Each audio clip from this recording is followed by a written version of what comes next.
Bismillahirrahmanirrahim. Assalamualaikum warahmatullahi wabarakatuh. Segala puji bagi Allah Tuhan semesta alam yang telah melimpahkan berbagai macam kenikmatan kepada kita semua.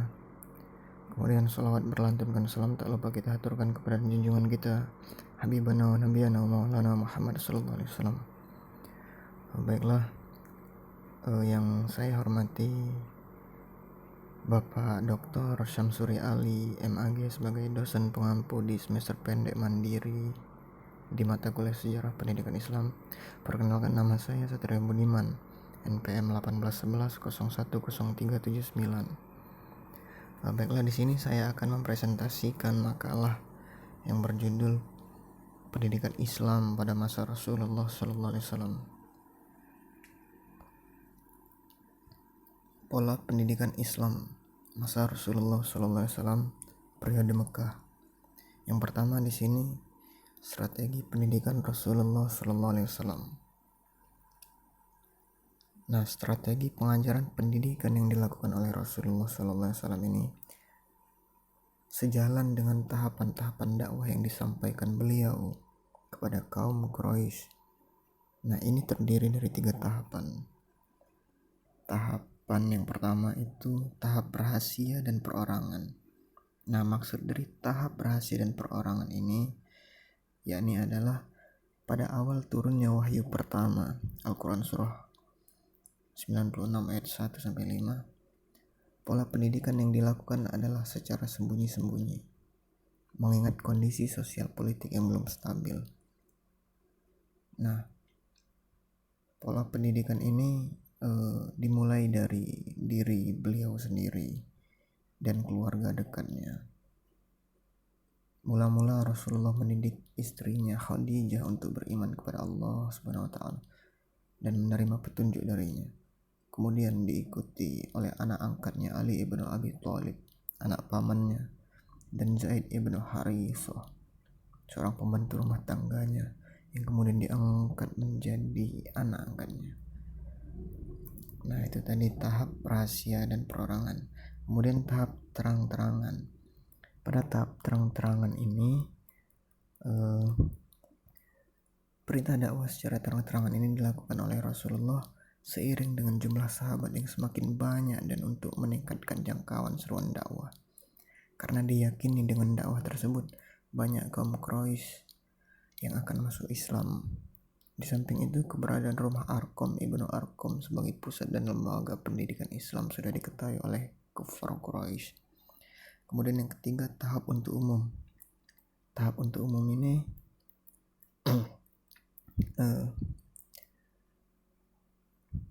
seruan dalam skala internasional. Ini didasarkan kepada perintah Allah Subhanahu wa taala, Al-Quran surah Al-Hijr ayat 94-95 sebagai tindak lanjut dari perintah tersebut. Nah, pada musim haji, Rasulullah mendatangi kemah-kemah para jamaah haji. Pada awalnya tidak banyak yang menerima kecuali sekelompok jamaah haji dari Yastrib, kabilah Khazraj, yang menerima dakwah secara antusias. Dari sinilah sinar Islam memancar keluar Mekah. Baiklah. Kemudian selanjutnya yang kedua, metode pendidikan Islam masa Rasulullah SAW.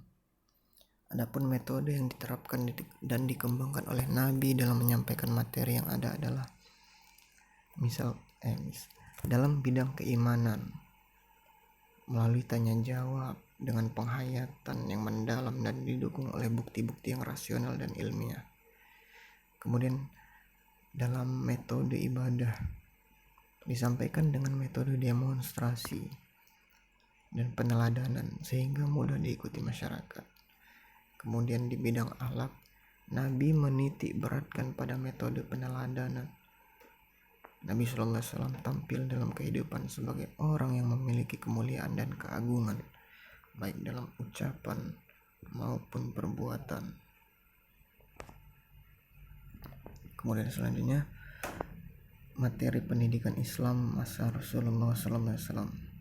Nah, adapun materi pendidikan yang diutamakan oleh Rasulullah SAW pada fase Makkah diantaranya, yang pertama ada pendidikan keagamaan, yaitu Hendaklah membaca dengan nama Allah semata, jangan dipersekutukan dengan nama selainnya. Kemudian yang kedua, pendidikan aqliyah dan ilmiah, yaitu mempelajari kejadian manusia dari segumpal darah dan kejadian alam semesta. Kemudian yang ketiga, pendidikan akhlak dan budi pekerti. Nah, Nabi Muhammad SAW mengajarkan kepada sahabatnya agar berakhlak baik sesuai dengan ajaran tauhid. Kemudian yang keempat, pendidikan jasmani dan kesehatan. Nabi SAW mementingkan kebersihan pakaian, badan, dan tempat kediaman. Nah, selanjutnya kurikulum pendidikan Islam masa Rasulullah SAW. Nah, kurikulum pada masa Rasulullah ini diantaranya adalah Al-Quran. Al-Quran yang Allah wahyukan sesuai dengan kondisi dan situasi. Dalam praktiknya, pendidikan Islam tidak hanya ditunjuk atau dituntut sebagai pendidikan yang logis dan rasional, tetapi juga secara fitrah dan pragmatis. Kemudian transformasi pola pendidikan Rasulullah SAW dalam pendidikan Islam masa kini.